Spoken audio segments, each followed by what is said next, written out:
Back in English. We are back now for the next session with Tanguy Detroz. Hello, Tanguy. Hi. Tanguy is an engineer specialized in energy. At the very beginning of the internet and the infancy of IoT, Internet of Things, you understood the huge opportunity to connect buildings, to make them communicate and get energy consumption information. And you founded DAPESCO in 2002. Of course, DAPESCO has evolved over the years, and it is now a comprehensive management platform about energy. It is used by more than 30,000 buildings in several countries. And just 2 months ago, DAPESCO has joined Metron, has been acquired by Metron, a French cleantech company specialized in energy efficiency and improvement of industrial performance. And you support the greening of more than 100 international industrial groups throughout their digital evolution. Tanguy, can you talk to us about technical solutions that IT can bring to minimize the environmental footprint of organizations? Yep. Do you all see my screen? Is that okay? Yep, thank you. That's okay. So indeed, I am now under the hood not only of sustainable IT, but also of Metron. So briefly, and in a few words, Metron is a French tech a startup created in 2013. We are about 200 people, a little bit less today, and we hire. So if you are interested to put your resources and brains into saving the planet, let's say, we will be delighted to talk with you. Just before I jump into the matter of what we do at Metron and at DAPESCO, just a few reminder of only what happened this year. You all saw those images, those terrific images from both Belgium, Germany, the US, Canada, and other countries, unfortunately, where we see that climate change is no longer something that will happen. It's already happening today.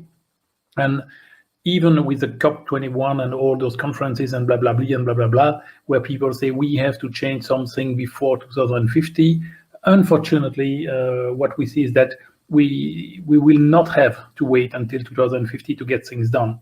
So my view and the idea behind Metron and behind DAPESCO that I started 20 years ago is based upon three things, three major convictions, maybe not beliefs, but convictions that we have. The first one is that human people can achieve great things when they are put together. When you look at what Elon Musk is doing with SpaceX or what Richard Branson did with Virgin, I don't say that those people did it right in terms of ecology or in terms of saving the planet, but they've been able to build something. And when you look at the similarity in those companies, you all see that they have a very big diversity of profiles. We all need, and we are convinced at Metron that we need people from different backgrounds, from different cultures, from different regions. Metron is today a company with less than 200 people, but we have more than 27 nationalities into those people. And that brings a unique and incredible fostering of intelligence, of cultures, of ways of looking at problems. So that's the first thing. We need people, and we need a very, very vast diversity of people. Two, and that's my conviction since I was a student, energy has never been considered as it should have been. When you see the evolution of the technologies in the last, let's say, 200 years, we have been using steam, we have been using oil, we have been using coal. The availability has never been put in question. With a few exceptions, most of the industry has been working on the fact that energy is available. And today we see that whether it's linked to the oil or gas resources, whether it's linked to the availability of rare metals in batteries like lithium or cobalt or all these things, we see that the scarcity of energy has never been taken into account. So we have been used to overspill and not use in a decent way the energy. And we currently see that this has an impact not only on the climate, but also on people. The third thing is that the problems that we have to face now have become so complex that without IT solutions, we will probably not be able to solve them. If we say to the people, you take a cold shower in the morning, you go by bike to the office, if you go to the office, you stop traveling and so on, okay, that will have an impact, but that impact will be too limited.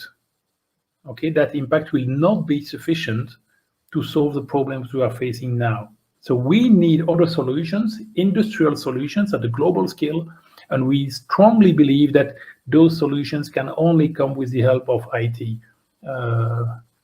resources. And if I talk about energy-related complexity, I was talking about getting energy from somewhere, and people usually say, okay, the energy is available, just open the valve and you would get either oil or gas or water, whatever. But if you look at what happens today, we need to take into account the weather, because the wind has an impact, the sun has an impact. We need to be able to forecast both the energy production and our energy needs. We need to take into account the network congestion, which is the fact that if everybody in the same street either has PV panels, so photovoltaic panels on its roof, and they all produce the same day because it's very sunny and there is nobody to take the energy in that street, well, that may be a problem for the transformer in the road in the vicinity. So the network congestion becomes a problem today because of these multiple sources that we have all over the place. If on top of that you add the problem of the batteries, the storage, the electrical mobility, and the fact that each time you have to charge a car, you need a lot of energy in the shortest time possible, well, that also will have an impact on the way the network is used. If on top of that you want to add biosources of energy, hydrogen, all kind of new energy sources that you can imagine and that we will imagine in the future. And if on top of that you add the fact that you want to buy the energy at the lowest price, whether it's a spot price or a price day per day or a long-term price, you see that the energy-related complexity becomes huge. And all those things, all those aspects, if you take them one by one, it's not very complex. But if you want to take them all at once, that becomes a real headache. And if you want to do that on a real-time basis, then you understand that IT is the only way to get through that endeavor, through that problem. And I'm just talking on that slide about the energy-related complexity. Now, if you multiply this complexity by the complexity of your process, whether it's an industrial process, whether it's an office that you are running, a bank, an airport, an hospital, you will need to include in that process everything that is related to heating, to cooling, to moving things from place one to place B, from crunching material, from crunching plastics, from crunching stones, whatever you need to do. And you will see that there is a huge amount of relations between what you want to do and how it has to be done. The impact of compressed air, the impact of lighting, the impact of heating, the impact of cooling, all those things together make the project or what you want to optimize even more complex. So if you take the complexity of the energy world multiplied by the complexity of the process that you are running, well, then you understand that without IT, just forget it. In previous time, let's say 20, 30, 40 years ago, when a building, when a supermarket, when a hospital, when, let's say, an industrial activity was started, people tried to commission it when they started the activity. And there was a review of the programs of the PLC, of the system, how it works, every X months. We said, okay, we are now going into summer mode, so we have to change the settings. And then 3 months later, we were getting back to winter mode, and we have to change the settings. Today, when you look at how a building is managed, it's almost like an aircraft. It's a real-time control. There is somehow an autopilot that looks at the lighting, the air conditioning, the heating, the cooling, all those things are managed in real time or almost real time. And that is a good thing. That is a good thing because that allows us to reduce the energy consumption for the same comfort. But that doesn't take into account all the external factors that I was mentioning. The price, the availability of the energy for tomorrow, whether it will be sunny or windy. Does that impact the availability? Does that impact the price? If yes, how can I impact my production? And we see in some countries like Germany, where they have a lot of windmills and solar panels, some days the prices for energy is negative. Okay, that means that they pay you to use energy because they cannot store it. But that has a tremendous, or may have a tremendous impact on how you adapt your production. Knowing that if the cost of energy is very low, you can increase the amount of production, and the opposite is to reduce production when the price is high. What was done, by the way, during the day period and the night period over time, but now it has become really a real-time energy management just based upon the price trigger. Sorry. So what do we do at Metron and at DAPESCO? Well, we collect data. That's the first thing we do. We collect a huge amount of data, whether it's linked to a large number of buildings, or whether it's due to an important, significant industrial plant, where we may have hundreds of sensors, energy meters, water meters, temperature sensors, pressure, flow, whatever the type of information. We collect those data, and we get a value every X second, X minute. We get a value of all these parameters. Just to give an idea, for some of the biggest plants that we follow, we have about 100 million of data every day flowing in. So it's a huge amount of data. We need to organize and validate those time series, those data. And in order to do that, we use artificial intelligence mainly for three things. One is to detect anomalies, and detect anomalies means detecting the fact that the installation is not working in the best way, based upon the history. That allows us also to have some predictive maintenance and identify problems that probably will occur in the future. That also allows us to simulate behaviors. If I am in a company that produces chocolate, I could say, well, if I reduce the melting temperature by 2 degrees, what will be the impact on the need for compressed air, the need for heating, the need for cooling afterwards? And those things can be easily simulated by the fact that we have a huge amount of historical data. And based on those two things, we are then able to improve the process and to reduce the energy consumption. We do that in plants like, for example, for Danone, in more than 100 sites across the globe. We do that for public buildings, including in Brussels, in the Walloon region. We do that in France with supermarkets and hypermarkets. So those things can be applied to virtually any type of building, whether it's a school, whether it's an airport, whether it's an hospital, whether it's an industrial plant, whatever.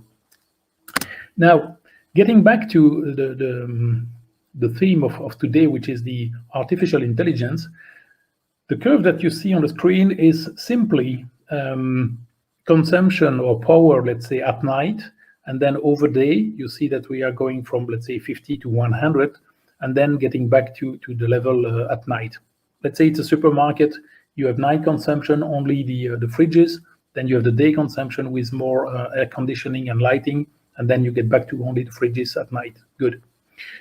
When we talk about sensors, meters, data communication, and so on, there will be problems. I've been in that business for 20 years. I know no solution who has no problem in getting data. The data might be wrong, too high, too low, it might be missing, whatever. So you will have somehow a gap in the data that you receive. Well, in that case, you say, well, it's not difficult. If I have a gap in the data, I just interpolate, and that's roughly correct.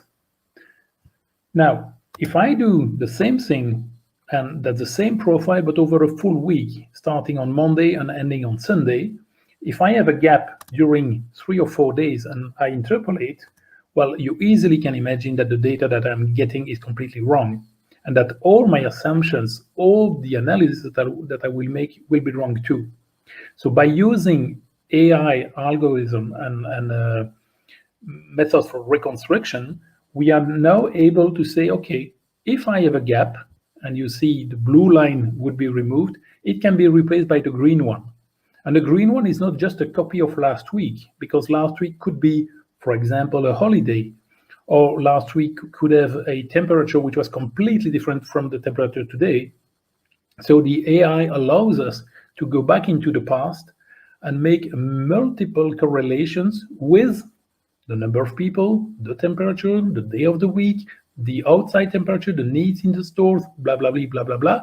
You can imagine all kinds of parameters in order to let you reconstruct the data, because at the end of the game, if the data that flows in is not correct, and that happens, all the analysis you will make will not be correct either. So in order to fill gaps, there are, and I don't go into too much details, 3 methods that we use. One is interpolation. You draw a line, very easy, but not always true. The second one is using an algorithm developed by Facebook called Prophet. And this one is very good when you use time series and you want to make so-called pattern recognition. Okay, that will allow you to recreate the profile. Eventually, you could do that with external parameters as well. And then the third method is called the random forest, which is a way where you take, let's say, at the top of the tree, you ask questions. The first question could be for a supermarket: is the supermarket open or closed? If it's open, you go to the left. If it's closed, you go to the right. And when you go to the left, the next question could be, okay, the store is open, but is it in the winter or in the summer? And you will build a decision tree which is based upon a lot of questions that are automatically raised by the system, and that will tell you at the end of the tree, well, the expected consumption on that moment is 100 or 50 or 200 or 300 kilowatts, whatever. But those random forest algorithms allow you to take into account both internal and external parameters, like the temperature, like the number of people, like anything, in order to get down to the real expected value for the energy consumption. And based on that, we are able to identify misuse of energy. Now, those methods, and I will take 4 more minutes on that, those methods will not bring you anywhere if you don't add some human intelligence. I have been working with AI for a couple of years now. I have been very disappointed by the fact that if you put figures, you get nothing. If you don't put something, some way for the algorithms, for the servers, for the IT stuff to work with, rules of the game, they will not be able to help you. This is what we call ontologies. Ontologies are, let's say, the rule of the game. When we talk about energy, we have to follow rules, physics, thermodynamics, process, whatever. And to illustrate that, just look at what stands behind in the below, sorry, in the screen. You all understand that if you put more heat into a water bucket, the temperature of that water bucket will increase. Okay, that's a correlation, simple correlation. You see the matrix on top. More heat, more temperature. That's true, but that's only true. And I get back to your lessons of physics when you were younger. That's only true between 1 degree Celsius and 99 degrees Celsius. Because when you reach the 99 degrees Celsius, or let's say the boiling temperature, well, even if you put more heat, the temperature will not increase until all the water is transformed into steam, and then and only then the temperature will increase again. And the same process occurs when you reduce the temperature below 1 degree. Until all the water is not frozen, you will not be able to decrease the temperature. And this is a very simple way to describe what an ontology is. The ontology is how will parameter A be affected by parameter B in the process we are talking about. It can be a nuclear power plant, it can be a cooling system, it can be a heating system, whatever. There are ontologies. And the good news is that the physical law do not change like the human laws. So those ones have been defined, have been demonstrated, and are still valid. As soon as you can put them into the AI algorithm, then you can make step forwards. Those ontologies, that's typically what we do at Metron.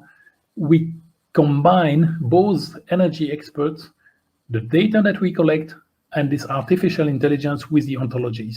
And that allows us to have what we call the machine learning that will analyze the process of some specific machines in plant A, in plant B, in plant C, and that will allow us to discover errors, misfunctions in another plant, in another country, whatever the type of industry we are talking about.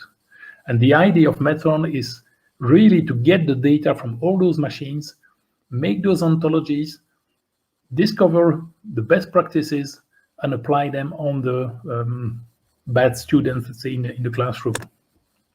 So to summarize all that, you have pros and cons both for artificial intelligence leaders, companies that develop software solutions specifically for AI, but not linked to a specific process or way of working. In our case, that's energy.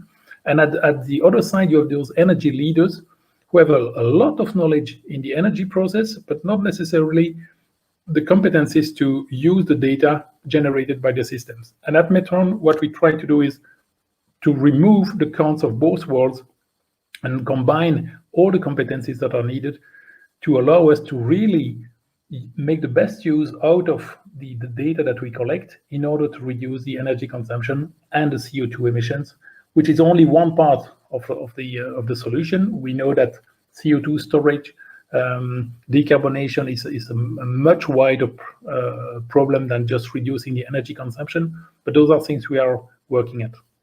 So that's our footprint today. If you are in other countries or if you would like to help us to provide this in different countries, feel free to drop me an email and I will be glad to help you. Any question, you're welcome. Thank you very much, Tanguy, for this enlightening talk. For me, it's really good to see that ICT can also bring solutions, because I see most of the time negative aspects due to the work I'm in at the moment. It's reassuring to see that if we decide to act, and we can use our IT skills as well for the greater good. One of the things that we discussed this morning was the complexity of collecting so much data and not collecting too much data.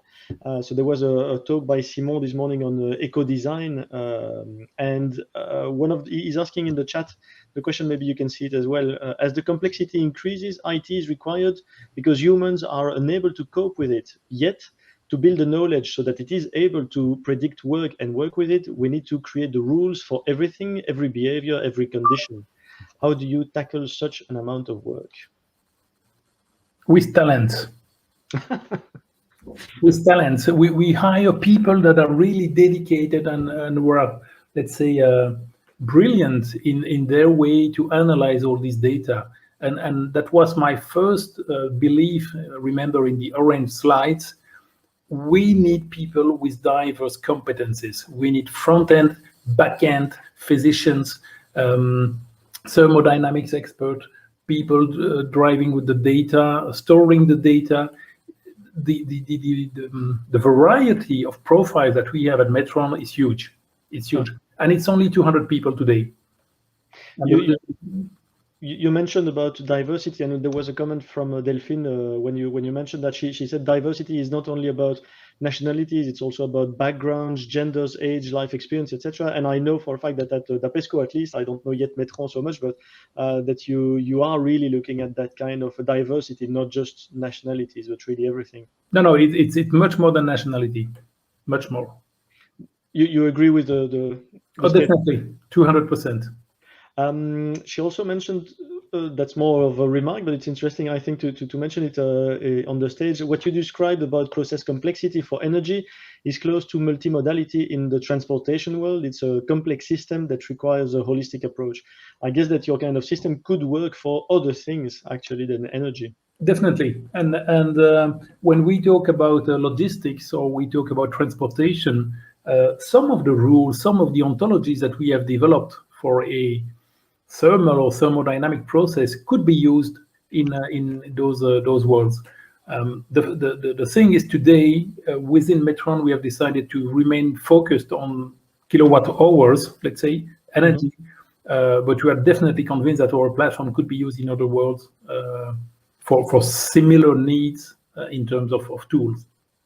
Okay. Another question was, how does Metron evaluate its own environmental impact, and do you have processes to reduce it? We do. The first thing that we have done was to make sure that the process that we create does not pollute more than what we save.